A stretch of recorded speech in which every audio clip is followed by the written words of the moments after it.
Welcome to Table for One. I'm the narrator, and in today's video, I'll be doing a solo playthrough of the Old King's Crown. And in this video, I will be playing as the Nobility. Let's get rolling.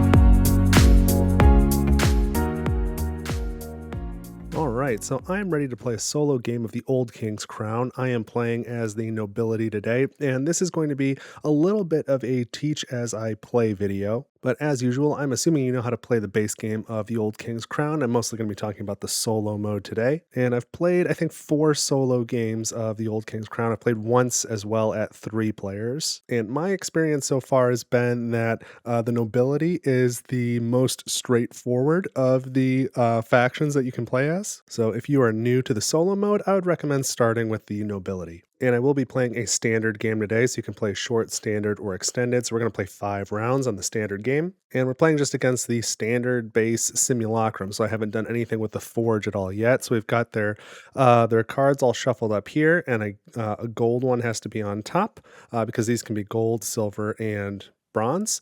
And then of the 8 Site of Power cards, we've randomly selected 3, so those are all there, and those are always all gold. We've got our Ambition cards, our Scheme cards, and 6 randomly drawn Fog cards. I think there are 24 total. And then we've got 3 of their supporter tokens here. On their board. The rest of them are over here. I'm just going to be using sort of this space because it's a 2-player game, just Nobility and Simulacrum. So I'm using this area over here as the lost pile. So they've got a big stack of looks like 8 maybe supporter tokens here in the lost pile that they will try and get. And so I need to take this stack of bidding tokens here, getting into the setup a little bit, and put them all face down like this. They've all got different numbers on the back. I think ranging, I don't remember if there's a 0 or not. I think ranging from 2 to 12.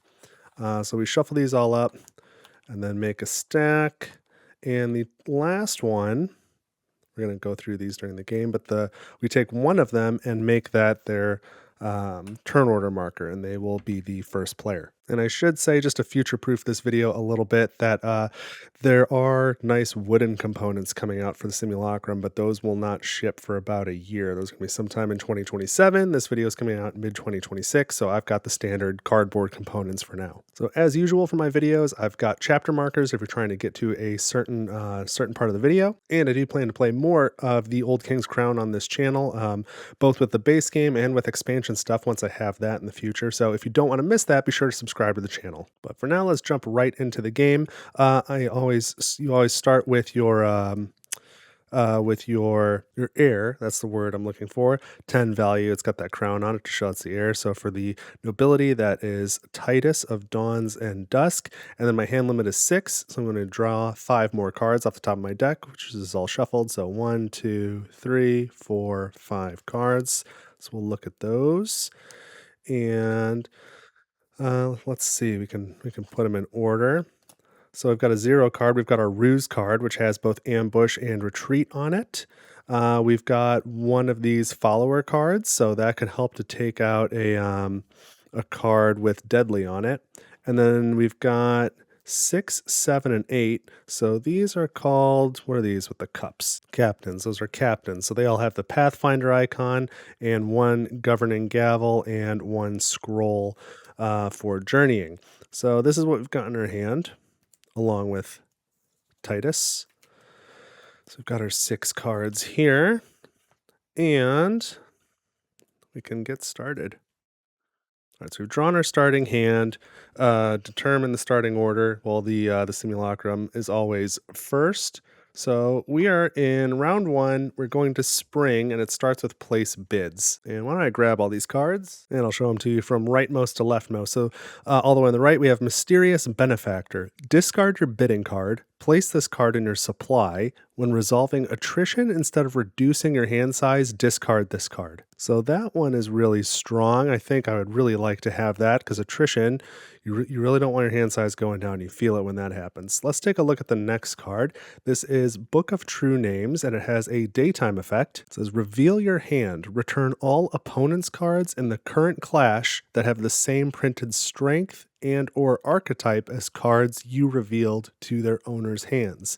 Discard this card. That one can be useful in solo because when they return cards to their hand, it goes to the top of their deck, and so you have some foreknowledge then of what is going to happen next. The next card to the left is, let's take a look, White Watchtowers. This says +5 strength to your bidding and occupying cards. Interesting. When you are the first to resolve your bid, gain 1 influence. You may not steal kingdom cards. That one's not bad either. That's something I wouldn't mind getting a hold of. And finally, we have, let's zoom in on this one. We've got Old King's Lantern, another day action.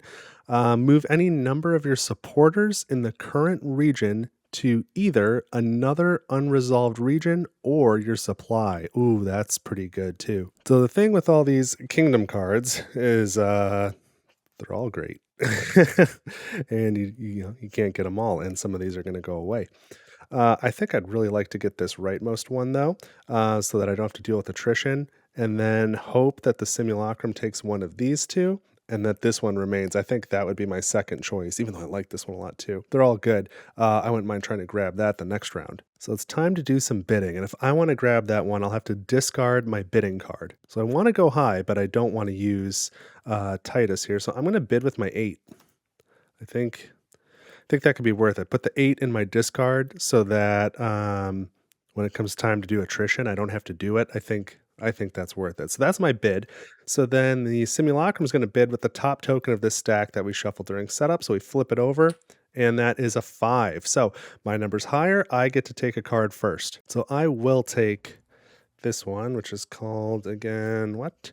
This is Mysterious Benefactors. Discard your bidding card. So we will do that. And place this card in your supply. So I'll just put it here. You know what? I'll put it by my attrition token. How about that? So I don't forget. Put it right there. And I guess that means it can't be stolen, which is pretty great too. Or at least not by any normal means. And I don't think by the simulacrum at all. Another player might be able to get a kingdom card that allows them to do it or something. But because there's no card, associated with it, can't be taken. So now it's the simulacrum's turn. They've got a 5. We're going to flip over this top ambition card. And when you do that, if you have the table space, you are allowed to see the card back of the next card. But I'm just going to put that there. So this says from top to bottom, it has highlands, lowlands, and plateau. There's an arrow pointing to the right.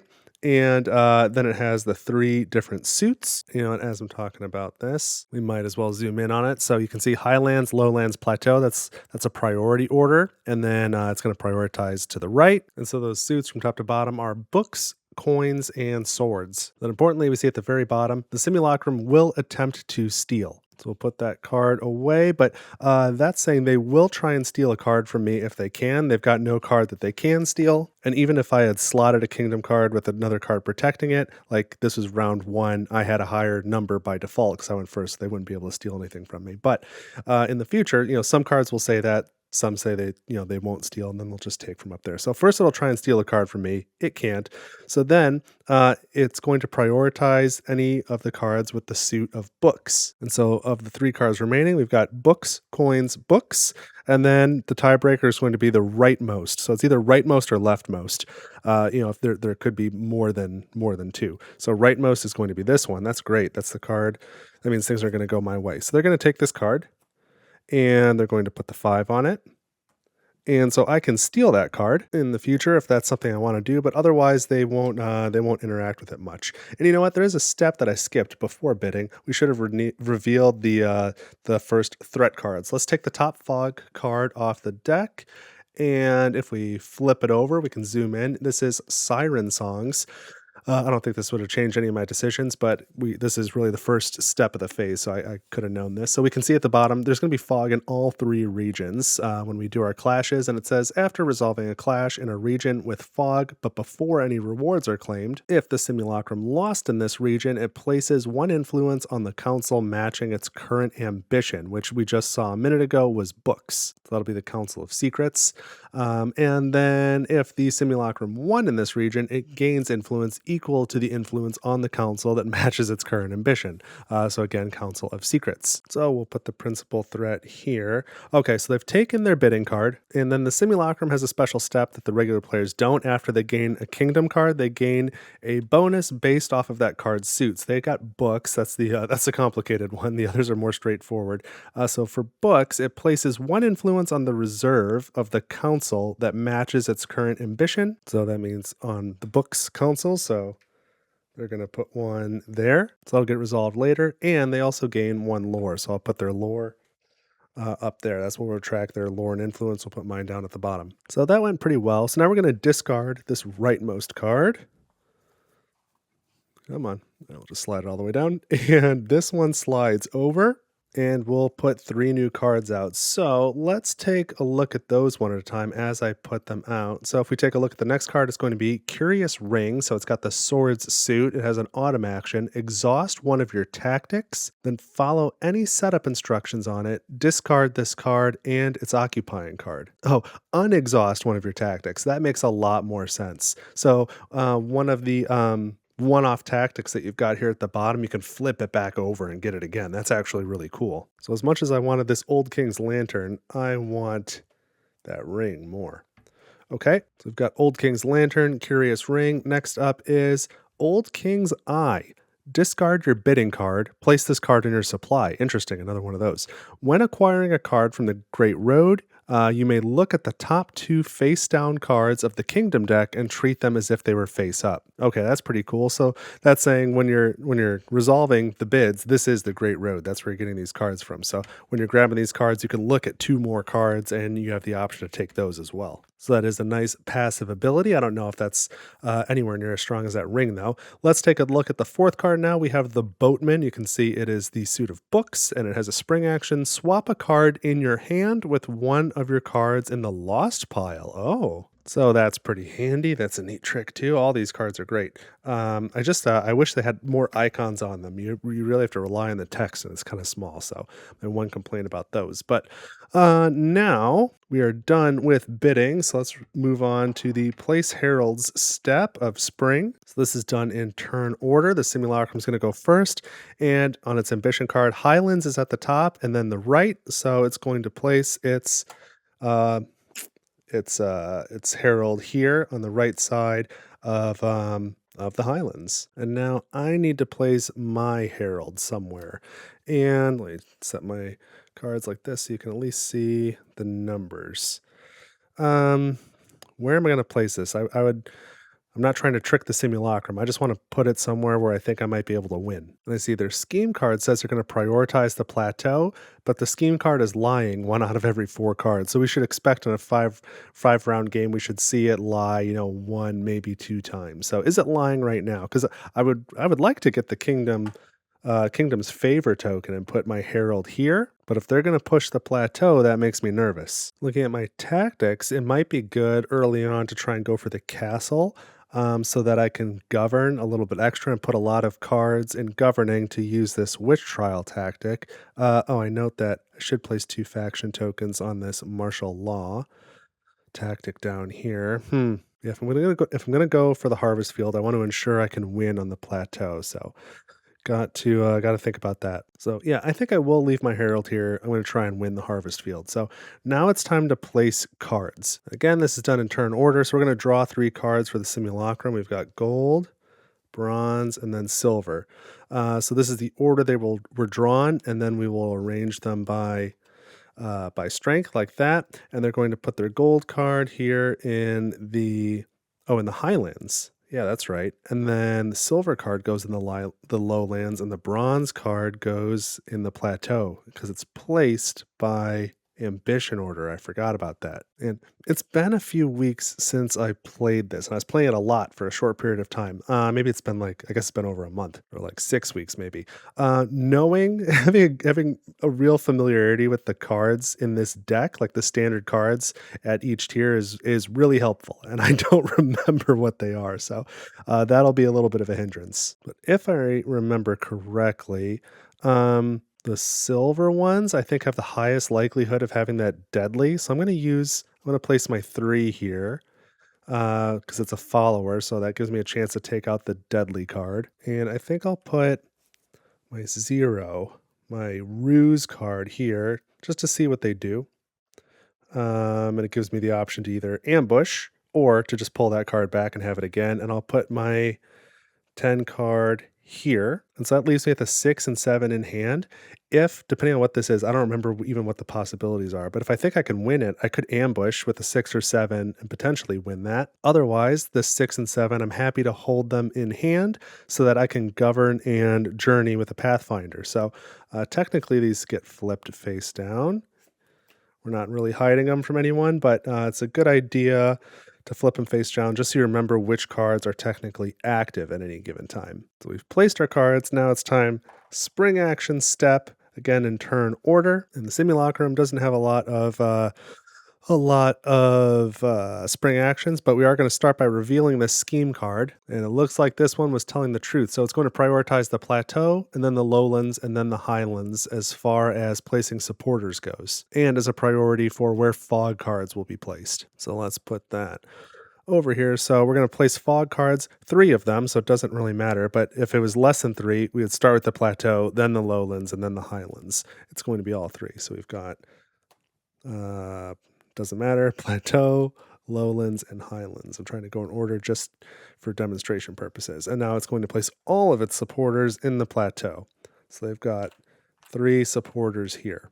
Now it's my turn to take spring actions. I've got several spring actions I can take, but I think I'm going to focus on supporters. I'm going to place at least 2 here to cancel some of these out because I really want to win where my herald is. And I know this is bold, but I'm going to put 2 more here on the off chance that I can ambush and take the highlands as well and deny it points to its herald. Pretty aggressive supporter play, and I'm not going to use any tactics or any other spring actions. I don't have any other spring actions, so now we're going to move to the summer phase, and the simulacrum is going to place... No, I'm going to place these. I decide what order we're going to resolve the clashes in because I'm the last player. So I'm going to do the plateau first, so that I don't have to worry about any other stuff getting shifted around or weird effects. And then I would like to know about the highlands, and I don't care so much about the lowlands in this case. So I've placed the clash markers. Now we resolve the clashes in order. So we're starting with the plateau, reveal both cards. We know what mine is. All right, and it's just a follower with a 3. So there's this 3 plus their 3 supporters. They're at 6. I'm at 10, 11, 12. So that was some overkill. They don't have any daytime actions to use, and neither do I.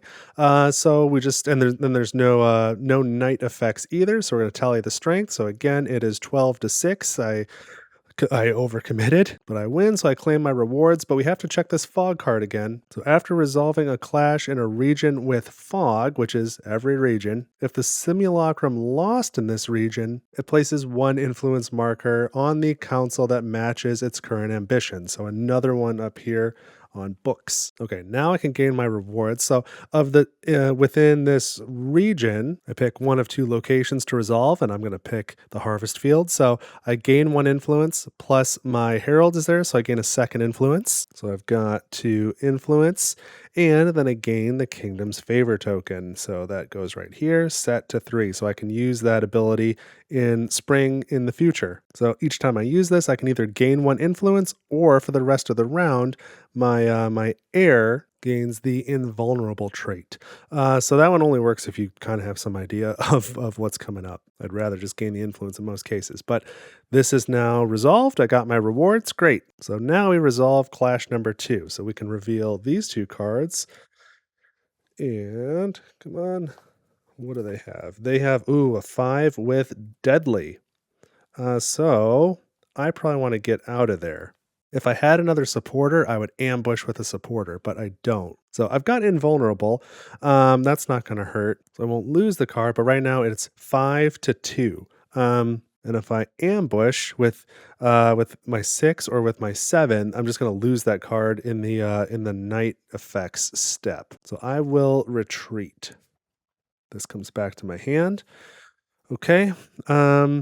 So that's it for daytime stuff. Then night effects, there's nobody else there. So this deadly effect doesn't do anything. So now the total strength is 5-2. So I'm gonna lose this clash. Let's see what happens with the fog card. If the simulacrum wins in this region, it gains influence equal to the number of tokens on the council matching its ambition card. So it's gonna gain 2 influence plus gaining 1 influence plus 1 for the herald. So that's 4 influence. So that's a lot.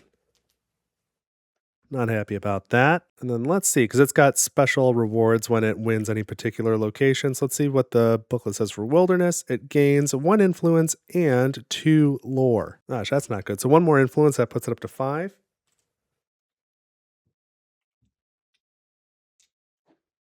And it has 3 lore now, which is not good. Whenever it has 3, it it immediately removes all 3 and spends them, and the top card from its site of power goes to the top of its deck. So that happened quickly. I don't like that. That happened faster than I wanted it to. All right, so we've resolved the second clash. Let's see what the third clash is all about now. Oh, and that at least I got lucky there. So the other Poppet is here, a second one. So they went very deadly this time. So I've got a follower here. So I can use any day effects. I don't have any to use. And then we go to the night effects step. So they've got deadly. If there are any active opponent followers in the clash, eliminate this card. So got rid of one of these cards. It goes over here to the loss pile. Great. So now we're going to tally strength. It is 3-0. So I win this clash. There is a fog card here, so we got to do this again, which I don't like. They've got 3 tokens there now. Now I can choose a reward, and I'm going to go to the Necropolis location. So I'm going to gain 1 influence, and then it says shuffle your discard pile and draw up to 3 cards. You may discard any number of cards from your hand. Well, guess what? I've only got 1 card in my discard pile, so shuffle it up, draw, and this goes into my hand. So I get that 8 back, which is really nice. That means I basically got this for free. So that is it for the clashes. We've resolved all the rewards, and that's it for summer. So now we go to autumn actions. So first, the simulacrum is going to activate any autumn actions, but it doesn't have any. And next, it's going to govern. So it's going to place an influence from the reserve onto the council that matches the highest priority suit on the current ambition card. Jeez. So again, that's a 4th token on Council of Secrets. Then it resolves the Council of Secrets and then the Council of Oaths. But we're going to skip Council of Oaths because there's no influence on it. So to resolve the Council of Secrets, they're going to place 4 of their markers because there are 4 influence tokens on it, and that is not good because 4 is a magic number. So it's going to place them. There are none on the board already, so it's going to place them where it has its herald. So it places all 4 on the wilderness, and then it removes 4 markers from any location with 4 or more, and it resolves that simulacrum location reward. So it's going to resolve the wilderness again, which is gain 1 influence and 2 lore. Yuck. That's real bad. I gotta get those off of there. And luckily I can. I can do that with the witch trial. So that is something I need to be thinking about. And then the simulacrum is gonna journey. It always gains one lore at the end of the turn. So that's its 3rd lore. So again, it will spend all its lore and get its 2nd side of power card. So that was a huge escalation. Round 1 did not go very well, even though I won 2 of the clashes. So that's rough. Now it's my turn to resolve autumn actions, and you better believe I'm going to. So I will do this rally self command. Take this back into hand. 1, 2, 3, 4, 5. So I've still got 5 cards. I can draw 1 at the end of this round. And I've got this witch trial, but I don't think I'm going to use it right now. But I can govern and I can journey. So I'm going to journey with my 7. So it's got 1 lore and it's got Pathfinder. So this just goes to my discard pile and I gain a lore. So I've got 1. This top card costs 2. What else do I have? This one costs 2. This one costs 4, but it is really good. This one costs 3, and this one costs 3. So I don't quite know what I'm going to get yet. Gilded Wall they're all good. I kind of like the Royal Bank, but we'll see. All right, I've only got one lore, so you can only spend lore at the time when you gain lore. And then if you don't spend it, you hold on to it, but you can't spend it freely. You can only do it immediately after gaining lore. But I've only got one. My minimum card cost me two, so I guess I'm not gaining anything. So that was my journey, and I'm going to govern. I'll govern with my six. I'm going to go to the Council of Oaths.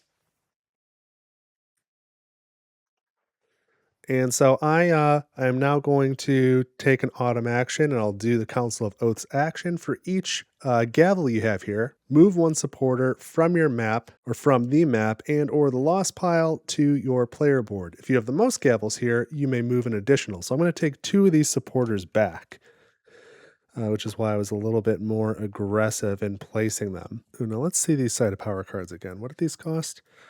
2, 2, 4, 3, 3. Man, I want that one, but I won't have enough. I could use this autumn action now to clear Council of Secrets, get that 6 back into my hand, and that would gain me a second lore, which I could spend.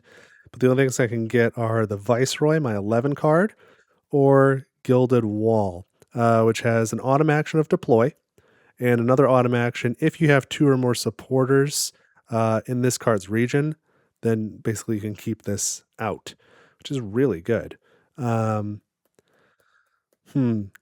I might want to do that and then just like park in one region and win there every time and not let it go. If I was gonna do that, I might want to do the Highlands to really like get a governing engine going. But my other option would be to try and win at the castle next time, because then I can discard, I can govern with a card from my hand to the Council of Secrets, and that would discard all the tokens out of there. Before they have the chance to use them again. And yeah, I think I'm going to try and go there. I'm going to try and win the castle next time. So that's it for autumn actions. We go to winter. That is just clean up. So these cards go into the discard piles. And heralds are returned. And these supporters go into the lost pile. 3 supporters come back for the simulacrum, and any others would go to the lost pile. We get this. And what else? These clash markers get put back. And then we take the any fog cards that were used and the principal threat, and we shuffle them up.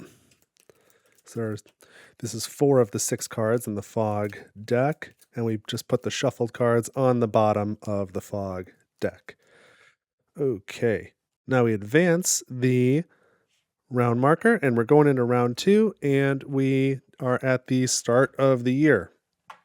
So we draw cards, and only I draw cards. My hand limit is 6. I have 3 cards in hand, so I draw 3. I gain, my other 0, Guild of Dawn Traders. So this can, in the autumn, rally any 2, or it has 2 gavels, and it has 2 lore, but it doesn't have Pathfinder. So if I journey with this, it goes to my lost pile. But the gavels are great. I also get a 1 and a 5. Ooh, I've got woe. So this has the autumn deploy. Okay, this is stuff I can work with. This is cool. I definitely want to govern with that 0. That's a good one to get, especially if. Oh, it's interesting. I would. Would I send that to the Council of Secrets, or would I rather have it at the Council of Oaths? Because if you stack up enough gavels there, that's pretty powerful. I guess I would send it to the Council of Secrets. Because for now, I'm only going to have a maximum of 3 of these out. So if I put a second gavel at Council of Oaths during the autumn phase, then I can still get all 3 of these back. So we can get rid of the old ambition card. It says discard it. I'm just going to put it on the bottom of the deck. We're not going to make it all the way through the deck. I'll put it face up. So in some circumstance that I can't imagine, where we get to the bottom of the deck, we'll know it, and then we can shuffle it. And we reveal the new threat card, the new principal threat. So let's take a look at that. We're going to have 2 fog cards, and it says the player may not activate any ambush or flank commands in regions with fog. Oh boy. All right, so that's pretty tricky, because I do have my ruse card, so I can't use ambush in 2 out of these 3 regions, but I don't know which ones until we flip this scheme card. There's a good chance plateau will be one of those regions, but it could be lying. And even if it is telling the truth, I don't know which the other region will be, and I want to win that castle. So at least it still lets you use retreat. You just can't use ambush. We know there's going to be 2 strong cards, and one of them is going to go to the lowlands because the ambition cards aren't lying. Oof. So, oh, good boy. There's some stuff going on. All right, determine turn order is next, and the turn order will remain the same because the simulacrum has 6 influence and I only have 3. So they're first. Now we go to spring and we're at bidding. And I really want that ring. And I think I'm going to use my royal seal to get it. So I'm going to bid with a 1. And I'll see what the simulacrum does. They bid with a 6. All right. So I didn't want to use my higher cards. That's fine. So I'm going to use this royal seal tactic token. So let's take a look at what this says. It says, Royal Seal. When resolving bids, after all bidding cards have been revealed, immediately set each opponent's total bidding strength in this round to 0. So that's what I'm doing. They've got a 0 for this round, and I've got a 1. So I get to go first, and I'm taking the ring. So I'll put this here. Doesn't really matter where. And I'm going to protect it with the 1. There we go. And I'll just try and use it before they have the chance to steal it. So now let's reveal this ambition card. And I guess I can put this on the screen. So they're going to prioritize lowlands and then highlands and then plateau. So that's too bad. I wanted highlands on the bottom. And they will attempt to steal. But they've got a 6. And technically, I've got only 1 slotted card with a 1, but I made this a 0. So 0 to 1, I defend this. So they can't steal. And so their priority in terms of suits is coins. But all that's here is books. It's books, books, books. So their second priority is books, and they will take the rightmost. So they're going to take this, and this goes here. I'm going to put a 6 on it. And now they gained a book. Now they get their kingdom card bonuses, and that affects all of the kingdom cards they have, which are both books. Oh, that's terrible. So for each book, they'll place an influence on the council that matches their current ambition, which is coins. And then they gain 1 lore, again, for each. So 2 lore. So they're 1 lore away. I mean, at the very latest, when we get to the autumn phase and they journey, they'll get this last card. So that is not good. They're running away with that. But now I'm going to take my royal seal, flip it over, and let's slide these down. This one gets discarded. This slides down. If there were ever a time when none of these cards were taken, we would discard 2. And so let's look at the new ones. First, we have the Innkeeper. So this has a spring action. Choose a region. Look at all face-down cards in that region. You may choose 2 of your face-down cards next to any regions and swap their positions. So that one, of course, can be quite useful depending on the situation. The second new kingdom card is Propaganda Advisor, which has a book on it. Man, the last one had a book too. It's going to be all books again. I gotta do something about this. When adjusting the turn order track at the start of the year, you choose the position of each marker on the track. So again, that can be obviously pretty beneficial depending on what it is you're trying to do. And then last, we have Hidden Lanes. This one at least doesn't have a book on it. It's got swords. As a daytime effect, swap one of your active cards in the current clash with one of your cards that is either in a council or occupying a kingdom card. I really like this card. I try and get this one every chance I get. So that's going to be my priority for next time if I have anything to say about it, which I might not. And they're prioritizing swords. That's not good. Okay, well, we'll figure it out when we get there. Now we're at the Place Herald's step, and again, we go in turn order. Simulacrum will place their herald in the lowlands to the right, so they're going for the necropolis. Now it's my turn to place a herald, and I think it's really important to me to win the castle. I'm going to really go for the castle, so I'm going to put my herald there so I can see if I can get an extra influence out of it, but I am behind on influence already and just behind in momentum in general. So I think, I kind of talked about trying to, I've got this woe card I can deploy, and then I've got the Gilded Wall. I might try and take over a region, and if I have the opportunity to double up on their herald, I'm going to pound one region and try and take their influence using the heralds. But that is not, I don't think that's a good option for right now. That's better for later in the game. So now we're going to place cards, and they're going to place first, and we know that they've got gold, and bronze, and so we're going to place them in that order. And so they're prioritizing lowlands with this card, and then the highlands with this card. That's what I'm scared of. And then the plateau will get this one. And so what am I going to do? I know in 2 of these regions I won't be able to ambush, so that's rough, but I don't know which ones yet. So I'm least concerned about here. I'm going to place my 0 here. Maybe I can ambush, and I guess I don't know what I would do with that ambush, but I guess it gives me the option to retreat, and I'm kind of fine with that. Luckily, we know they're always favoring the locations on the right, so they, even if they win in this plateau region, they won't take the harvest field, so I still get to keep the kingdom's favor for another round. And man, I think I just really, really want to win up here. I think I'll probably place my heir. I could place Whoa, but I would rather hold on to it and use the deploy action. So I think I'm going to do this, which means in this region, against that bronze card, I'll probably play the 8 and just hope that that's not a pop-it. I think the chances are low. I already got the silver one, the gold one's in there. So I know there is a bronze one out there, but there's a lot of bronze cards. So I'm going to keep these two in hand and hopefully govern with this one and then deploy this. Oh, but then I would like to govern with this using this castle action, and then I don't have another card to govern with because I want to govern twice, kind of. And I also won't have anything to journey with. Geez. Man, I could do this, then I lose the ability to like deploy twice. But then I can journey and at least get another lore token.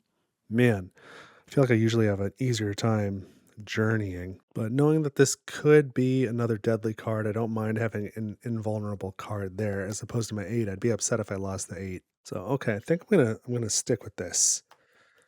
Oh boy. All right, we've placed cards. Now spring actions, and they don't have any spring actions other than placing those supporters. So we're going to reveal the scheme card instead of plateau. Yeah, it is plateau, lowlands, and then highlands.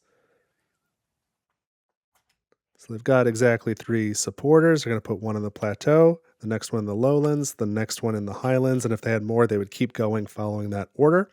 And now we need to place 2 fog cards, one in the plateau and one in the lowlands. So at least there's no fog in the highlands. That's good. Well, actually, that doesn't matter. This is where my ambush is. I can't ambush down here now.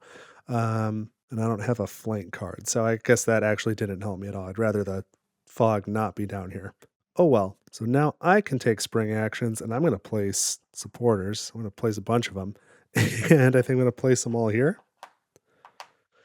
And I am going to use School of the Stones. So let's take a look at that. So as a spring action, for the rest of the round, each of your supporters contributes an additional +1 strength. And then during the winter phase this round, all of your supporters on the map remain in their current regions and are not moved to the loss pile. So that's good. I'm going to place this a little higher so I don't forget that I've used it. Oh, and then I've got the Kingdom's Favor. I could take one of these actions. I will use this once to...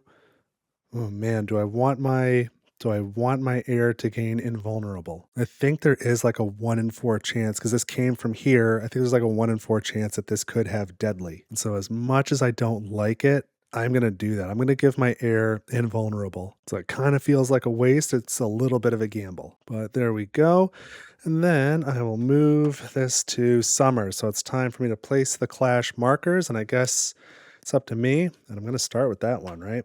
I mean, we're not going to be flanking I don't have a flank card anyway, so what do I care? 1, 2, 3. I don't know if it really matters to me. We'll just go from top to bottom. Because in all likelihood, this one I'm just going to retreat back to my hand, probably. Oh, and then can I journey with that? No, I can't journey or govern with the ruse. I guess that makes a lot of sense. Okay, well, let's do it. Let's resolve the round 2 clashes. So we're going to reveal this one. Now I've got my invulnerable heir, and we have here, oh, I didn't need to do that. I could have had a point. Okay, we've got the idol. So it's an 11, and it is also invulnerable, but no deadly trait. So we could do any daytime effects, nothing to do there. We can do night effects, nothing to do there. So now we're just going to tally the strength. And so we've got 11 plus 1 is 12. I've got 10, and mine are worth 2, so 12, 14, 16. So I win up here. That's good. I needed to win there. And I will select the left location, the castle. So first I'm going to gain an influence, plus a second because I have a herald. So that gets me to 5 influence. So I'm catching up, at least for the moment. And then I can govern with one card that is active or in my hand. Oh, I guess it would have been good to maybe activate that card first and then govern with it. I can't govern either, though. That's a woe. I could have used 8. It doesn't matter.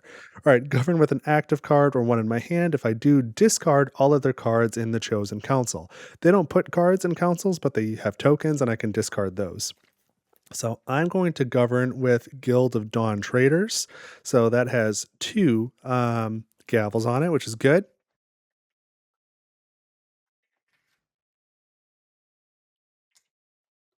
Now we get all those tokens off there, which is also very helpful. Let's see if I can straighten that out just a little, but okay, that I think was very helpful.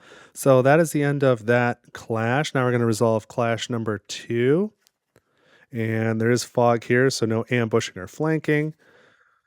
Oh, and look at that. That worked out really well. So I've got, there's no daytime effects, there's no night effects. So we're just going to total it up. And they've got 3 plus 1 is 4. And I've got 5. So I actually win this clash. That's great. So I can either gain 1 influence and reset my kingdom's favor, or I can just gain 2 influence. I think, what would I rather do? I think I'd rather do the kingdom's favor, because over time, assuming I hold on to this, which where do they say they're going? Highlands and Plateau. Man, I don't know. Um, if I hold on to this and I continue to use the other ability to just gain 1 influence, 1 now, plus if I use it 3 more times, 1, 2, 3, that's 4 influence versus 2. So I think that's what I'll do. I'll reset this and gain 1 influence. So that's it for this region. Now we're going to do the lowlands. And so let's flip these over. I don't think I've got a shot here. Oh man, statue, which is a 13. And I've got 0. They're going to have 13 plus 1 is 14. I can't ambush, but I can retreat. So I may as well retreat this card. It's not doing anything for me there. That'll again slow my attrition, which is good. So I retreated. They've got no day or night effects. So we at the strength, it's 14 to 0. So they're going to win here. And then they're going to prioritize the location on the right where they've got their herald. So they're going to gain 1 plus 1 influence. So that's 2. And when the simulacrum wins at the necropolis, it gains, well, influence, already did that, and then it discards the top 3 cards of its deck, stopping if there are no cards left in it, and then shuffles its discard pile and moves all of its gold cards in its discard pile to the top of the deck. So we're going to discard the top 3 here. We've got silver, gold, bronze. Okay. And then here we've got a bronze and a gold, so that poppet is going to come back. So we're going to take this, shuffle them up. There's a reason why you shuffle them. I don't remember what it is anymore, but then we're going to take all the gold cards and put them top of the deck. And then these can go back. So one of those 2 cards is the poppet. That's actually really good to know. We might be able to take it out, because I think we've got quite a few followers that I'm about to draw. All right, so we've done the 3rd result. So that's it for the clashes. Now we go to the autumn phase. So it doesn't have any autumn, commands or actions or anything. So it's going to start by governing. Oh, but we forgot. It just resolved its herald. We need to do the Council of Relics. So when it claimed its herald reward, it gains influence equal to the number of influence on the Council of Relics. So it should get an extra 2 influence, and then we remove 1 from there. So they're already at 8, so that's going to put them up to 10. And remove 1. Okay, now we govern. They're going to add 1 to coins. So that goes right back. That's not great. And then we're going to resolve Council of Secrets. They've got nothing. And then Council of Oaths. They've got nothing. So that's good. Then they journey. They gain one more lore, which is going to get them their last card here. Oh man! So the top 3 cards are all going to be gold. A minimum of 1, I guess, is deadly. Maybe 2.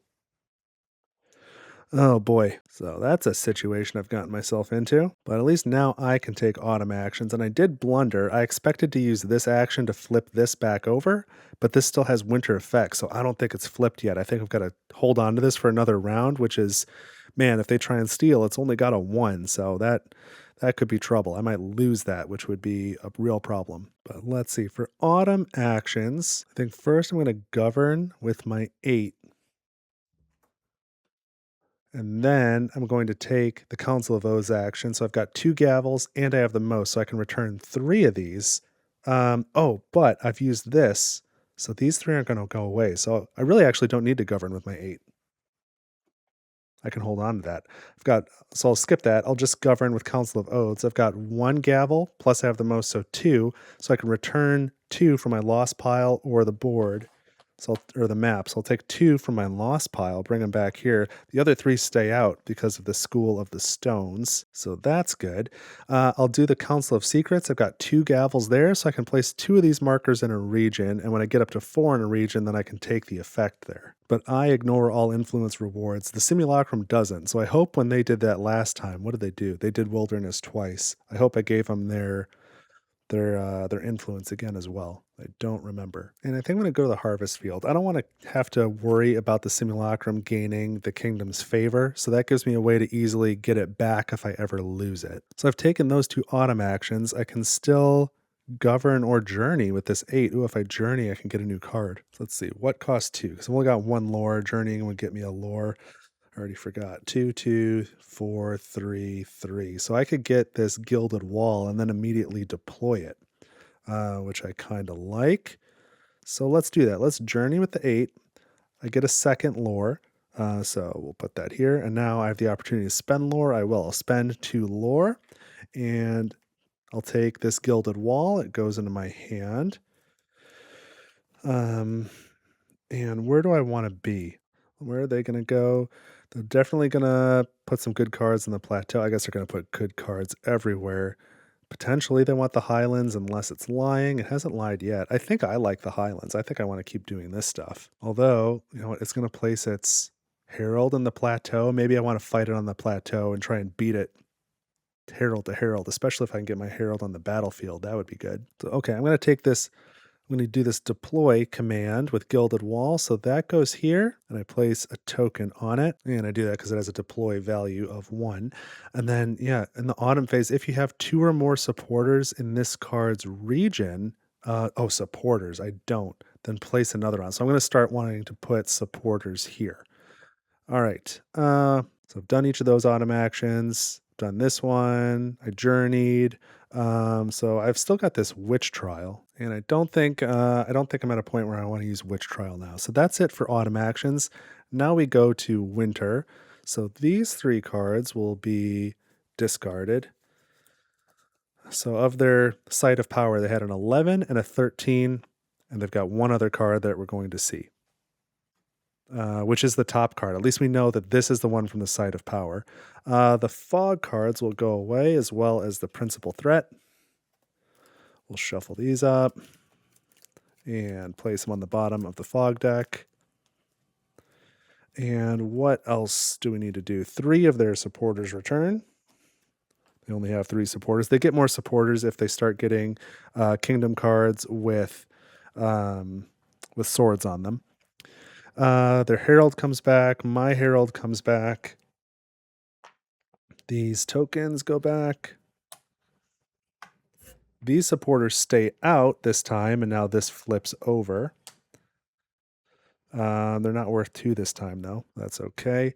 I will... Oh, in autumn, I should have rallied this. I'm going to rally this guy.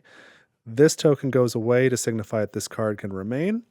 This card goes away. I would like to get it back. It'd be cool to stack them. But I'll definitely put 2 supporters here to keep this gilded wall out, and I'll keep that cycle going. Oh, and I bumped this at some point. This was the second round. What else happens in winter? I think that is it. We'll put these 2 cards on the bottom of their decks. They're discarded. And we will advance the round marker. So we're going into round 3. Start of the year, draw cards. I still have a hand limit of 6. I have 2 cards in hand, a 0 and a 10. So I get 4 more cards. 1, 2, 3, 4. There's only 1 card left in the stack. And I've got a 4. So I do have a follower. God, I thought I had another follower somewhere. Because I really want to take out that Poppet. I know one of the either the second or third card's the Poppet. I've got 2 5s, so I've got my flank and I've got my deadly. These are good to get out. And then I've got Master of Arms, which is just a 9. These are good cards. I can do things with these, depending on what the fog card says. Let's take a look at what our principal threat is going to be. Oh man, and this is the same one that we had in the first round. So fog's going to be everywhere, and they're gonna push the councils. So I'm not real excited about that. Okay, now we go to determine turn order, and the influence is 10 to 6, so that's still not changing. Now we go to place bids. Oh, and I really want this one, especially if I can use it to better protect this. I don't know. We'll see. Yeah, I definitely wanted hidden lanes, and they are going to prefer swords. Oh man, there's only two swords out there. The one that I want and this card here. Hopefully they can't steal. But man, I got myself in a bad position. I've got to bid with this 9. I'm pretty sure I've got to do that. Um, oh, geez. Well, that'll help me get hidden lanes and prevent them from getting it first. Hopefully they don't take Curious Ring. I'm really worried. That's what I'm bidding with though. So let's see what they're doing. They've got a 2. Thank goodness. I guess I could have bid with something else, but I've got the higher number. They're going to prefer to the left this time. So I am going to, will attempt to steal. No, man, that stinks, but I guess I'm going to live with it and I'm going to try and steal it back. At least it's a 2. Ugh. Okay. So I'm going to take this card. I'm going to take Hidden Lanes. Place that here. Slide that over a little bit and tuck this in.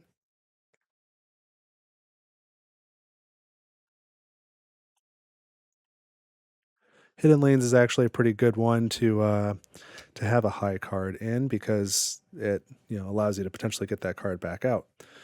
But unfortunately, they've got a 2.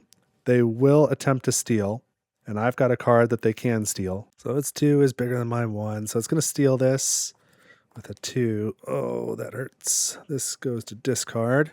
And it's got a left arrow here. Since these are both occupied, it's going to replace its leftmost, discarding the token and the card. So these go here. I really need that card. I got to steal it back next time. So at least it's only a 2. Because I've really got to use it next time. I want to use it on this to get the effect.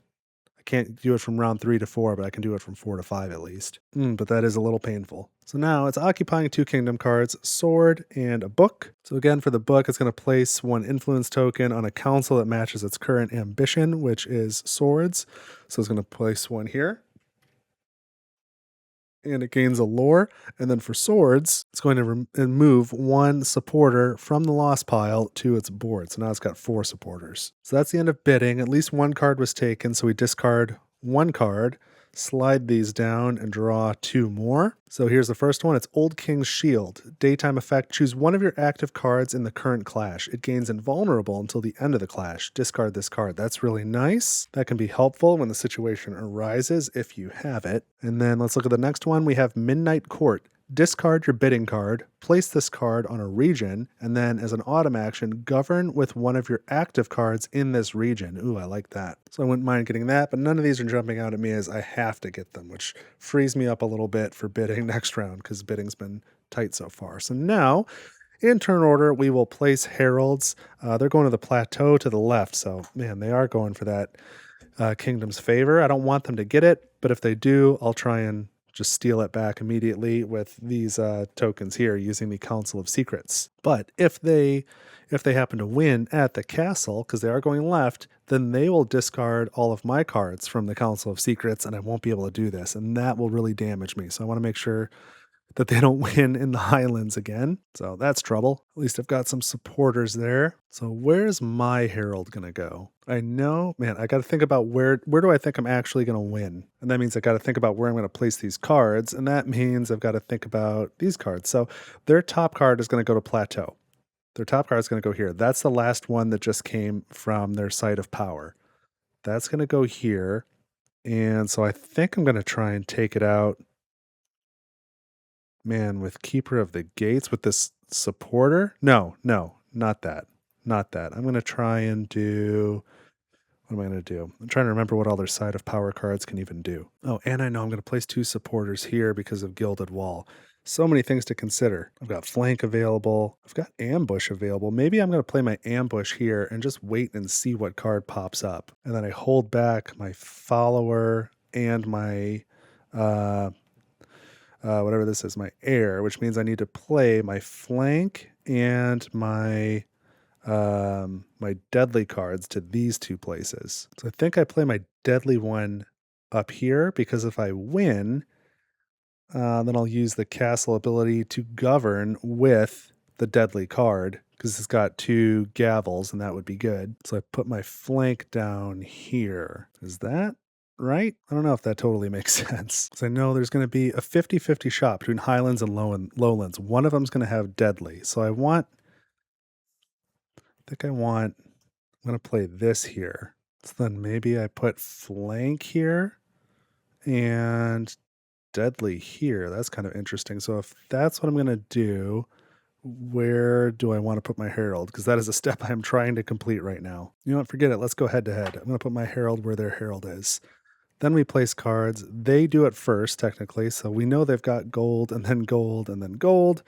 And they're going to place the first one in the plateau. So this was their site of power card. So I'm nervous about that.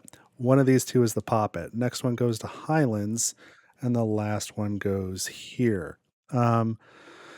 So I think I'll leave these in this order. I'll flip them in a second, but now we go to spring actions. Oh, so I got to finish placing cards first. So I'm going to decide the order. I think I'm going to resolve this one first because that'll show me, is this one poppet? If it is, I'll flank out of here. If it's not, I'll know this one is poppet, and so I'm going to use the 4 there to beat it.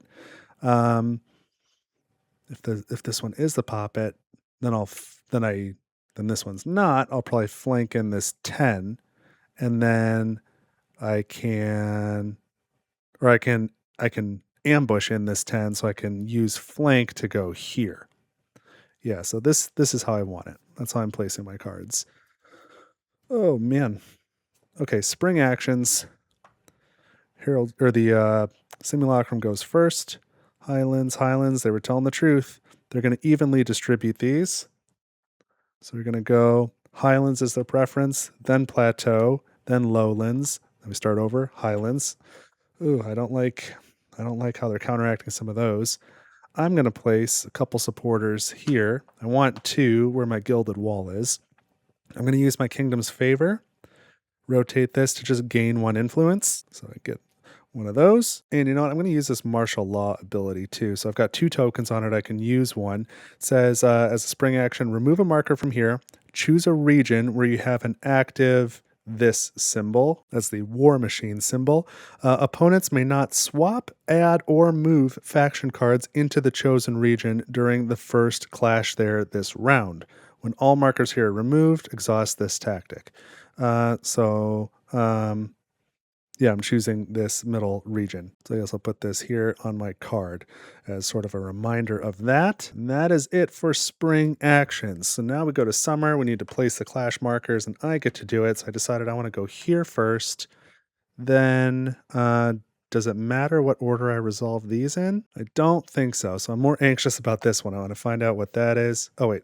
Doing this in the backwards order. First, second, and then we'll do that one last. So now let's resolve the clashes. And I am pretty nervous. Let's flip these over.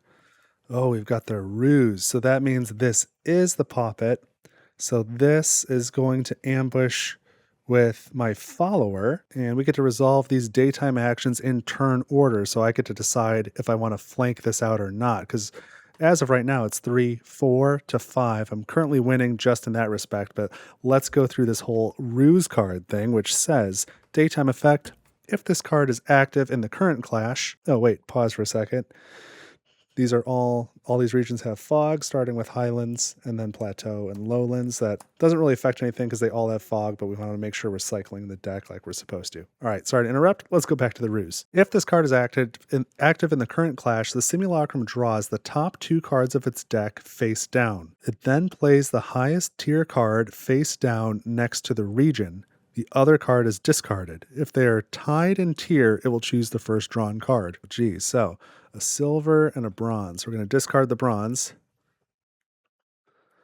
So they're going to play this here. It's not revealed yet. And so now it's my turn. And after I've taken my turn, we're going to flip this card and reveal it. So I was only winning by 1. And this is silver. I don't think there's really any shot of me winning this clash anymore.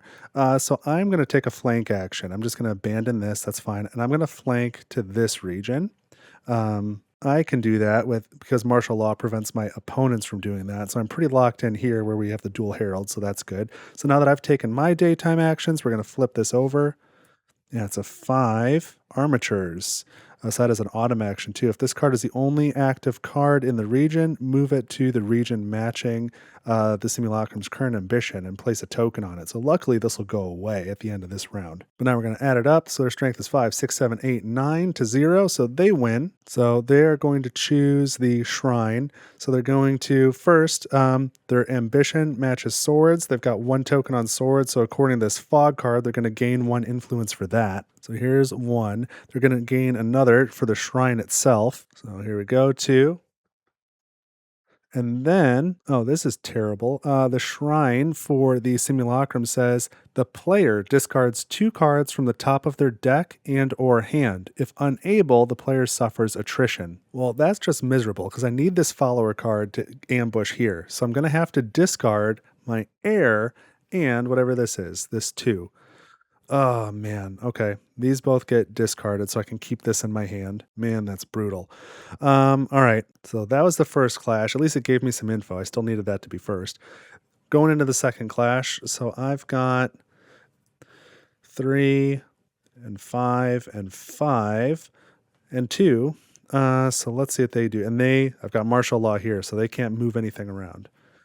They've got, 13. They've got statue. Well, that's okay. They have no daytime effects, so I'm not going to use any daytime effects. I don't have any. So they're at 13, 14, and I'm at 5, 10, 11, 12, 13, 14, 15. So, man, that was close. Or actually, wait a minute, though. I do have this deadly action that is mandatory. That fires. And this card's going to go away, but it'll go to discard, not to lost, because it has this... shield, or not shield, this helmet icon here. So this goes to discard, and it's actually 14, right? Wait, 13, 14, 15 to 1. Okay, much closer. And I would flank this knight over to here, but I know that this is a deadly card, so there's no reason for me to do that. So, okay, I can take this token off there now. I don't need that reminder anymore. And so I win this middle clash. What does this fog card say again? I'm going to put one of these on the council matching their ambition. And now I'm going to choose to resolve the harvest field. So I'm going to gain 1 influence plus 1 for my herald and then steal 1 from there. So I get 2, I steal 1, and that gets me to 10. So I can make some change. So I'm starting to work my way back up. There we go. And I'll reset this to 3 because I won here. So I think that was worth it. And that's the end of this clash. So finally, we're going to resolve this clash. And we know what this card is. Cool. And now I am going to use my daytime ambush action to send this here. Now deadly happens and I've got a follower. So this is going to go to the lost pile. So we got 2 of these poppets out. That's good. Now we take a look. I've got 4, 5, 6, 7 to 2. I've got the most strength, so I win. And I think I'm going to take the castle action again. So that'll give me 1 influence. There's 1 here.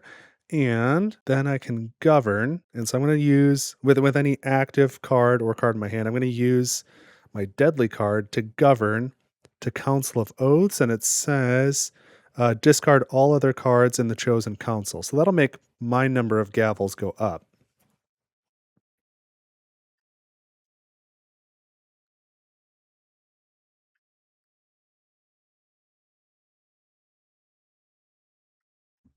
This card gets discarded, these tokens get discarded, and I don't think I resolved the fog effect yet, but it happens before any rewards are claimed, so they would add another token to the Council of Oaths, which I then just wiped. So that is it for that clash. So I think that went pretty well. Look, I'm starting to get a little momentum back. So that's it for clashes. We go to autumn actions. We go to the simulacrum, and I've only got 1 autumn action on this card here. If this is the only card, the only active simulacrum card in the region, it's not. There's another active simulacrum card in the region, so we're going to ignore the effect. Then they're going to place a token matching their highest ambition. Then they resolve Council of Secrets, which is empty, and then Council of Oaths, which has 1 on it. So for each token on Council of Oaths, Simulacrum moves 1 supporter from the lost pile to its Simulacrum board. And then if it has the most in the council, it moves an additional. It does not have the most. It has 1 and I have 2. So they only get one simulacrum supporter, and then they journey, so they gain another lore. Deal with that in the winter phase, and now it's my turn to take autumn actions. So I'll note on this, I'll just put this to the side here. Gilded Wall. If you have 2 or more supporters in this card's region, place a token on this card. So that'll allow me to keep this card out here. I want to keep putting supporters in this region. And then what else? Autumn actions. I could do Witch Trial, but I don't know if I want to move any of those cards back to my hand. So I might save that one for another round. Then I've got no cards in hand to govern or journey, so I guess that's it for me. So now we go to winter. So these will be discarded. These. Oh, I forgot. I could. Oh, I didn't retreat. No. So these 3 are all discarded. That's fine. This one just loses a token and then stays where it is. We can now remove the fog cards and the principal threat. At least we haven't had any secondary threats. So we shuffle these up.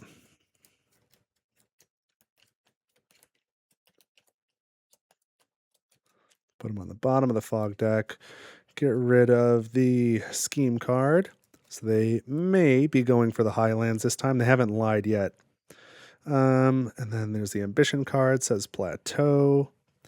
Okay. Oh, wait a minute. I didn't take these 2 autumn actions. I got so wrapped up in what I was doing. I can place 2 of my player tokens down on a region, and I think the castle is a good spot. I don't need to do this harvest field because I still have the kingdom's favor, and then I can do that. I've got 1, 2 gavels, and I have the most, so I can move 3 of these supporters back. I'll take, I guess these 2, and this one doesn't really matter. The rest are going away. So put these here. Yeah, I forgot a few steps in autumn, didn't I? These go to the lost pile. 3 of these come back. And then 1 is lost. The heralds come back. And these tokens are no longer needed. All right, what else? What else are we cleaning up here? I think that's it. So we advance the round marker to round 4, and we're back at the start of the year. I need to draw cards. I should draw 6. I have 0 in hand, but I have no cards to draw from, so I would suffer attrition. But instead, I've got this mysterious benefactor. When resolving attrition, instead of reducing your hand size, discard this card. So that's gone now. I keep this at 6. And I shuffle up my discard pile. Let me just shuffle it off camera for a second because I shuffle for a long time. Or you know what? I'll shuffle it on camera, but now would be a good time to thank all of my coffee supporters. Let me put their names on the screen while I shuffle these. Just a reminder, you can support Table for One on my coffee page. That's KO-FI. You can do that for as little as $1, either one time, or you can set up monthly recurring donations, which would be great to help support the channel. Truly appreciate it very much. And if you are one of my active monthly contributors, you'll get your name here in each of my videos under reserved seating. And the Head of the Table Award is for the top 10 contributors over the last 90 days. So I would love to see your name on both of those lists. And if you're up there, thank you very much. Okay, these cards are pretty good and shuffled now. So I'm drawing 6. 1, 2, 3, 4, 5, 6. Let's see what I've got. I've got my ruse, my 1 and my 4, and my 3. Gosh, a lot of low cards. 7 and 8. It hurts not having my heir. That's pretty rough. This is not a great deck. I've got 3 followers, and I've already taken out 2 of the poppets, and I've not a good idea of where the rest are. So, not real happy with this draw, but I do need to steal this. So at least I can do that with a 3. And we need to reveal the new principal threat. So this one, man, 3 fog cards as well. So this one's going to go in every region. Daytime effect. If the simulacrum only has bronze and or silver tier cards active in the current region, the simulacrum draws the top card of its deck and makes it active. Geez, that is powerful. What in the world is that about? That's going to make things tough. What was this? What was this one over here? Armatures. I think there's another armatures. Well, I guess that'll help to discard it more quickly. Man, I don't like that very much. All right, let's go to this part. Determine turn order. So the simulacrum has 11 influence. I have 11 influence. So since we're tied, we just switch positions, which is interesting. I think I kind of prefer to be second until the very end when playing solo. Okay, now we go to place bids, and I don't think any of these really jumped out at me. Oh, and yeah, duh, like I just said, I am stealing this card. So my bid is going to be a 3. No question about that. The simulacrum bids a 7. So they've got the higher number. They're going to go first. Let's reveal the ambition card. When you know it, for the first time, they're not going to try and steal a card. So they prefer swords, and there's only one sword up here. So they're going to take this one. Ooh, and I got lucky here. They're going to replace the card on the right. Good thing they didn't discard the one I'm stealing. So they take that. They put their 7 on it. 6 goes away. They've used a lot of their low numbers. I don't think I should expect to win any more bids. And then they gain their kingdom card bonus. So they've got swords and swords. Ooh, that's hard times. So they're going to move 2 supporters to their board. So I think they're up to 6 supporters. Ouch. Now it's my turn. I've got a 3. I'm going to steal this card, which has a 2. And I'm going to use it this round. So I'll tuck my 3 in here to occupy it. All right, so I've got my my kingdom card. That's it for bidding. So 1 card was taken, so we'll discard 1, slide 2 down. So that means there'll be 2 new cards available in round 5. So let's take a look at what those are. The first is Poisoner's Ball. Discard your bidding card. Place this card on a region. Treat any printed information on opponent's cards in this region as blank, except for their strength and archetype, and then discard this card. Oh man, that's interesting, but you got to place it before you know what they're doing. Boy, out of everything up there, that's probably what I grabbed so far. But let's take a look at the next card. We have Smuggler's Pass. Daytime action, choose one of your active cards in the current clash. It gains retreat until the end of the clash. When that card retreats, you may journey with it. And that's a pretty good escape hatch as well, because again, I do plan on using this card this time, so I should have an open slot, so I want to put something in it next time. I'd be really happy, I guess, with either one of those, so I think that's kind of my plan. So we're done with bids. Now we need to place heralds. We do this in turn order, but we know that they're going to put theirs in the plateau on the battlefield. And I've still got a card here, and I want to keep it there, so I'm going to put at least 2 supporters there. So that's like probably where I'm going to go. We know they've got a gold card, so this card will definitely go to the plateau. It's not, they haven't shuffled, so it's not one of their side of power cards. It's one of their starting cards. I think they've got like a gold ruse card, if I remember correctly. Like I said, it's been a while. It's really helpful if you know what's in this deck. I know it's not the Poppet. That's already gone. It could be a high numbered card because I'm up to 3. I'll probably just throw all 3 of these there and make it 6. I might use my ruse to decide what to do, but it's probably just going to be the 8. So that gets me up to 14. I don't really need Shrine or Necropolis this time. I don't need to go for the lowlands, even though that's where they're going to put their weakest card.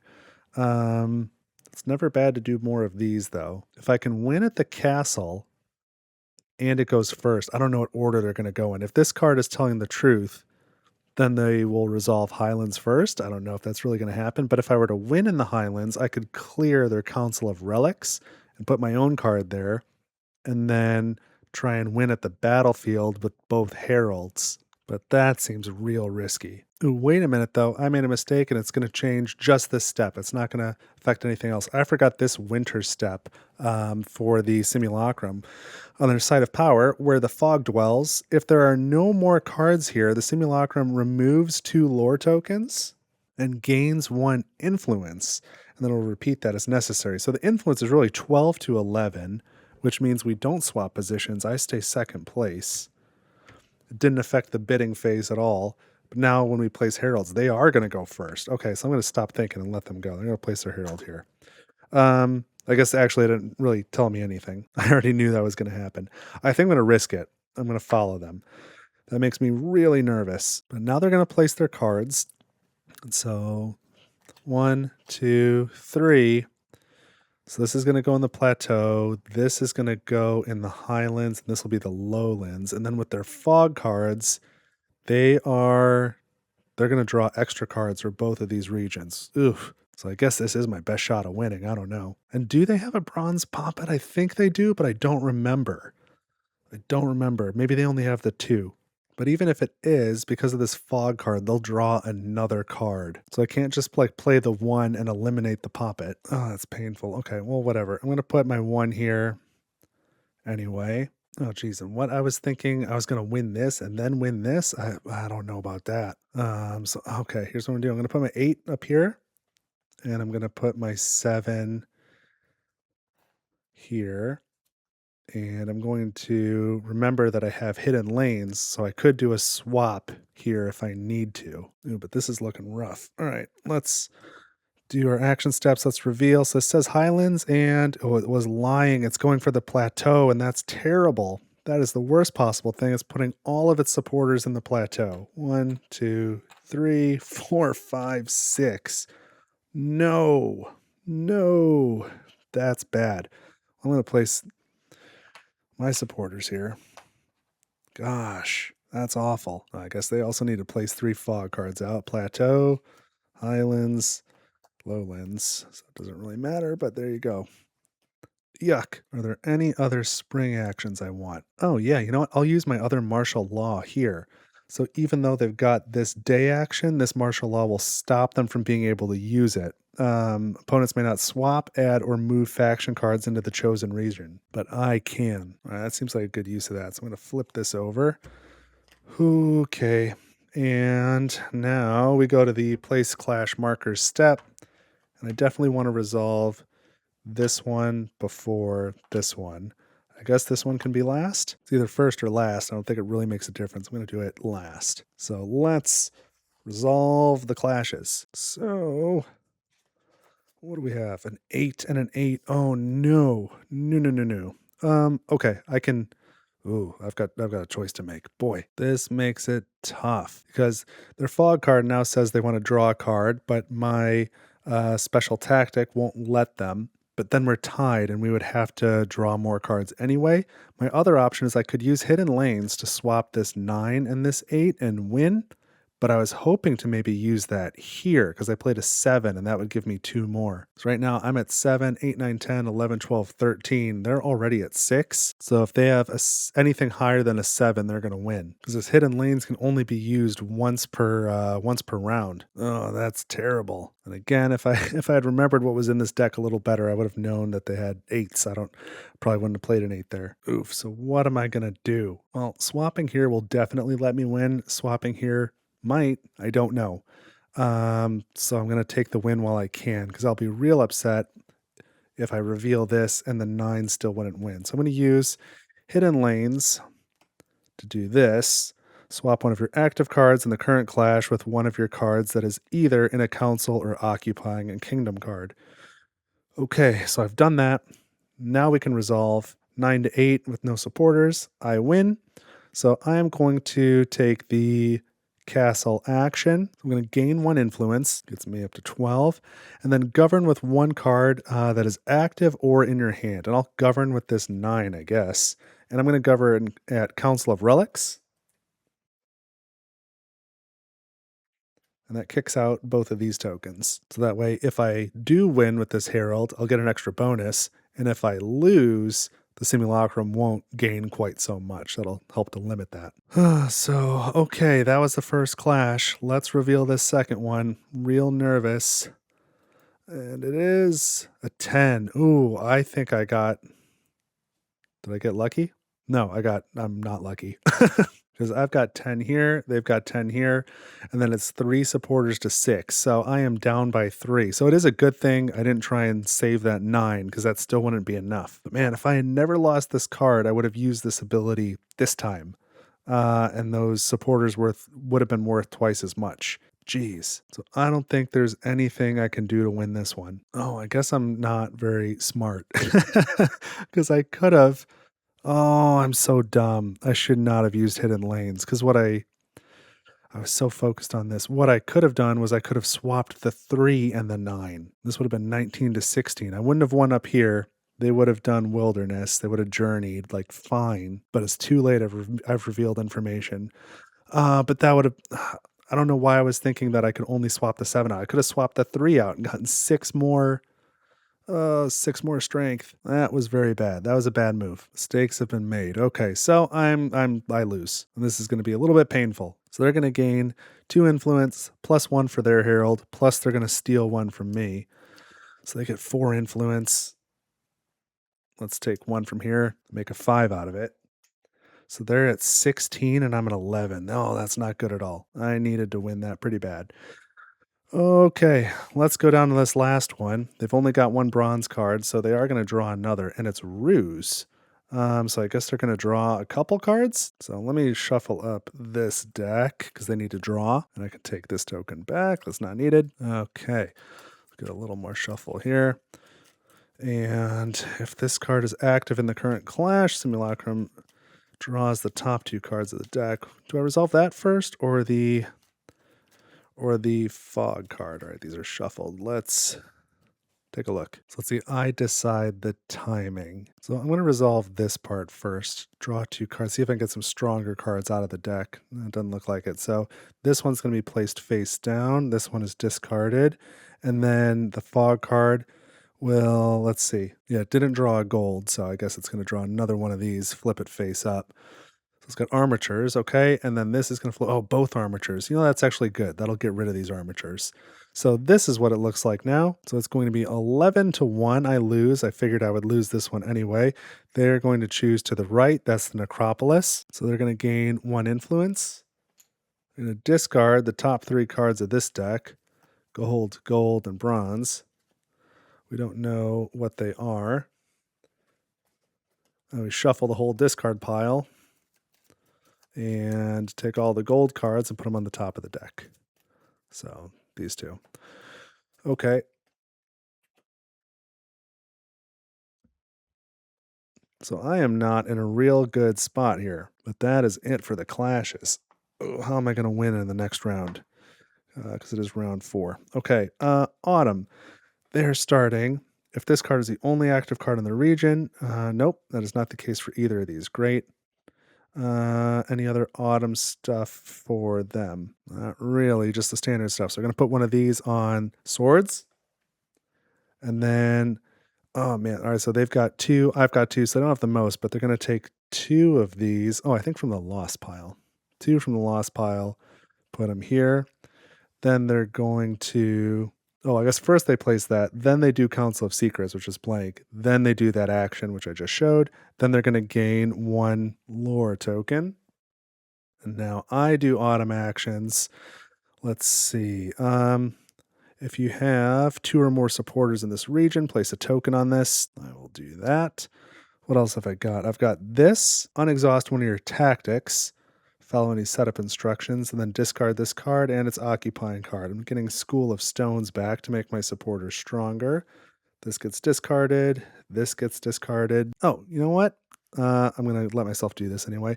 I forgot to use my Kingdom ability, which was definitely just going to be gain 1 influence. I was going to give my heirs the special ability because I didn't have any heirs. So let's not forget to do that, even though technically that was a while ago. Not long enough that it would have affected anything, but all right, what other autumn abilities do I have? Let's see, I've got a few options. I want to do them in the right order. I think I want to do Witch Trial first. Choose a council, discard all opponents' cards in that council. I'm going to choose Council of Oaths. So let's clear it, even though they've already used it. Probably should have done that before. Then move any number of your cards in councils to the top of your deck in any order. Oh, to the top of your deck. Man, I want it in hand. But for each card moved this way, gain 1, what is that, lore, 1 lore. Well, sure, let's grab the 9. Top of my deck, gain a lore. Can't buy anything with that. But then I guess I can journey with this 4. Which just goes away, and I'm pretty okay with that. That gets lost, but I gain a 2nd lore. Okay, and now I can spend lore, and I'm going to buy this Viceroy here. So I spend my 2 lore, but I gain this 11 card. Then I'm going to resolve Council of Secrets, and I'm going to place 2 of my tokens here on the castle. And so I'll govern with an active card. I'll make it this 7. I'll put it there. discarding all of the cards there. I wish I didn't have to do that. I'd like to put it in the Council of Oaths. But that's okay. So I guess I've got to resolve the Council of Oaths now. I really wanted to get more cards there. I guess the other thing I can do is I could govern with the Viceroy and put it there and then get all 5 of these back. Would I rather have 5 of those or have this 11 card? That's the question. Because I haven't governed yet. Not a normal way anyway. Done that, and I've done that. I think I will govern with the Viceroy, believe it or not. Right? Let me think about this. Yeah, that's what I'll do. So I've got 4 gavels there and the most, so that equals 5. So now I'm going to take the Council of Oaths action and get all 5 of my supporters back. Should have done that much earlier in the game, but I'm going to do that, combine it with School of Stones. So this will give me another 10 strength across the board next round, which is going to be really important. So I am 5 points behind. So, okay, that was my autumn actions. Let's go to winter. Simulacrum has this winter effect. Oh, but they don't have 2 lore. So, okay, that doesn't do anything. So we need to clean these up. These get discarded. These get discarded.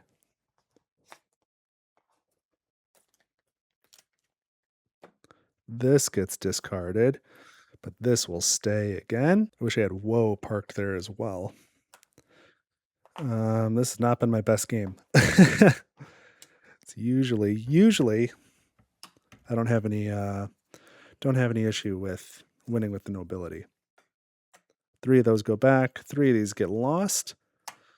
The fog cards will go away along with the principal threat. This might be well, this will be down to the wire anyway. I don't know how this is going to go. I haven't built a strong enough engine like compared to what I usually do. This goes on the bottom. Get rid of the scheme card. Potentially plateau. What does this say? Plateau. Gosh, we're going for the plateau. I'm going to fight him on the battlefield again. I know it. Any other winter effects that I've forgotten? I think that's it. So I'm going to set this to round 5. I'm going to move this to the start of the year, and I'm going to offload some footage, and we're going to finish up this last round. So stick with me. All right, so let's get to this 5th and final round. I am not sure how I'm going to pull this one off. Let's see. Oh, these are falling over. Okay. Let's reveal this this next fog card. What is this? Fading Front Lines. It's a daytime effect. If there is fog in the region, for each active player card in the region, the player must discard a card from their hand. What? For each card they cannot discard from hand, they must discard a card from the current region. What in the world? And there's going to be 2 of those? Oh boy, that's not going to make it any easier. I've got 1 card in hand. I draw 5 more. 1, 2, 3, 4, 5. There's 1 left in the discard. Let's see what I'm working with. A 6, my 5 with a flank, my 5 War Machine, which I wish I had a long time ago, a 2, and then of course I knew I had the 9s. Does that mean my 1 card is my heir? That's the one I don't have? Give me a break, man. Okay. Maybe I should have discarded this 0 card. I don't know. Wow, that is really something. That is quite bad. And that's going to be in 2 regions. That's terrible. So if I play 1, 2, 3 cards, which I must, and then this card remains, I'm going to have to discard 4 cards from hand during the course of play, and I can't do that. So I'm going to end up losing a card. Man, that is painful. All right, let's determine turn order here. I think I'm still behind 17 to 12. Yep, so that's not changing. And we're going into spring. So we need to place bids. What do I think I want? I think I'm going to want this one over here because that could let me retreat a card. Oh, but I'm not the first player, so I'm still going to have to do that nonsense. At least I've got a card with flank.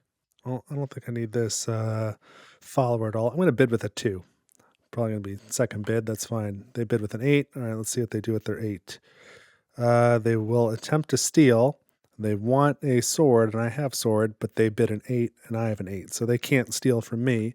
So, are there any swords up there? There are 2 swords, and they will take from the right. I think if I was going to take anything, it was going to be this card. So, um, I'm probably just not going to take a card if I had to guess. So, um, yeah, I don't think I really care to have any of those, and I'm gonna need cards in hand, so I'm just gonna take this back to hand. So there's not gonna be another round after this, but technically this would get discarded. This would slide down. I'll put 2 more cards out, but I'm not gonna really look at them. And then we put 2 more out. We've got Prototype Simulacrum, which actually does nothing in solo, and then the Sword That Slept, which is really great. I would have grabbed that had it been available. But that's it for placing and resolving bids. Now we go to place heralds, and everything indicates they're going to go super hard here on the battlefield, and I guess I'm going to do likewise. That's where they're putting their herald. I've got to compete directly, and I've just got to win it. It's worth all the marbles. I need some marbles. So now we place cards. They're going to go first. Got gold. Ugh, gold. Oh yeah, they're all gold, aren't they? I forgot. Jeez. Okay, so the first one goes to Plateau. Second one goes to Lowlands, and the third one goes to the Highlands. Not that I know anything about these cards. I just know I really need to win here. So what am I going to play? I've got a flank. I think I'm going to start up here. I'm going to flank away. I'm going to put my 9 here. And then I don't really care about some of this other stuff. Well, I guess down here, let's just play this, and just on the off chance that I could do an ambush that would somehow be helpful. Wait a minute, and what did I already forgot. This is a 9. This is I was going to flank this away. Okay. There's going to be 2 fog cards coming out. This says Plateau. I hope it's a lie because I'd really like Highlands and Lowlands. Well, I might plan on using Hidden Lanes to swap one of these cards in for that 11 as well. Can't forget about that. Actually, maybe I swap these 2. Put the 9 up here. Maybe I can flank this one away. And this one's ambush. I could flank it down here and then ambush maybe. We'll see. So, okay, I play some cards. I don't know if I know what I'm doing, but spring actions. The only thing they've got, we're going to reveal the scheme card now. They were not lying, but at least they're spreading these out evenly.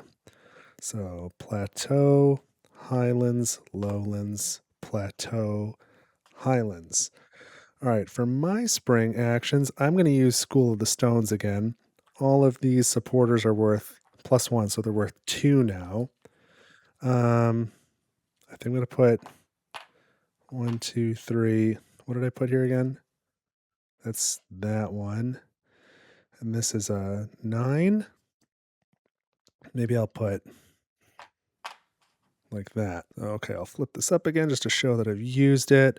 I don't have any other spring actions, so that's going to be it. Here we go. I need to decide what order we're going to do this in. I keep forgetting. This was flank, I think. Man, what do I want to be first? This is going to be the most important. Then we'll go here, and then we'll go here. So let's resolve. Oh, I forgot. Plateau and Highlands. I've got to put fog. Oh, that's not good. Neither of those is good. That's not good at all. All right. Well, let's see what the sum of my choices is. Oh no, a ruse. Okay. So this card is active, so they're going to draw the top 2 cards of the deck and play the higher tiered one. It's going to be this gold one. They're going to discard this. Man, that's not good. And then there's fog, so I have 2 active cards here, so I need to discard 2 cards from hand. So I guess it'll be the 2 and the 5. Oh boy, oh boy. Okay, and then I need to decide right now if I'm using Hidden Lanes before I get to see what this is. That's tough. So let's see, what am I? I'm at 8. They're at 3, 4, 5. I'm at 8, 9, 10, 11, 12, 13, 14. And you know what? I'm using hidden lanes. I'm doing it. I'm going to swap an active card in this region. So this one, Gilded Wall, with a card that I'm governing with that's in a council. I don't need that council at all anymore. So there's no gavels on that card, but it's in the council. But now this is here. So this brings me up to 16, 17, 18, 19, 20, 21, 22. And they're at 5. So now we will reveal. I don't think I'm going to flank. I guess I could, but then I won't have enough cards to pay for that flanked card later. Ugh. So I don't know. I guess I'll leave it. I need to win this region more than anything else. So I'm not going to flank. So I'm at, what did I say? 16, 17, 18, 19, 20, 21, 22? I think I miscounted a minute ago. I'm at 22. They're at 5. Reveal this. It's a 13. That's a big one, but it's not going to be enough. So they're at 18. I'm at 22. I guess that was the right move. So there are no night effects. We tally it up. 22 to 18. So I am the winner. I'm going to the battlefield. So that gives me 2 influence. So here's 1, 2, plus a third because my herald is there. Plus another because when resolving your herald, reward for each of your gavels that you discard from here gain 1. So I'll discard this. That's got 1 gavel. So I've got 1, 2, 3. I need a 4th. And then I get to steal 1 because of their herald. So that's 5. So we'll do this. I've now pulled ahead by 1 influence. That is way too close for comfort. Oh, and I forgot this effect again too. Got to do that. Spend 1 with my kingdom's favor and gain 1 more influence. That's really important, and I didn't do it. I don't know why I keep forgetting. So, okay, that was the first one, and that was really critical. So I'm still in it right now. I'm ahead by 2. That's not going to be enough to win. I've got to win this one too. So now we resolve the second one. Let's flip these. Ooh, man, come on. I'm not going to be able to participate. Oh, this is just devastating. Because I've got to resolve this daytime effect. I have 1 card here, so I must discard a card. That is from my hand. So they're at 11, 12, 13. I'm at 9, 10, 11, 12, 13. It's a tie. So they will always do another clash. They're going to play this card. I have no cards to play, so they're just going to win it. 8 to 0. Shoot. That's not good. So where are they going to go? They're going to the right. They're going to the wilderness. So that gets them 1 influence and 2 of these. What are these? Lore tokens. And that makes their 3rd. So that doesn't do anything right now.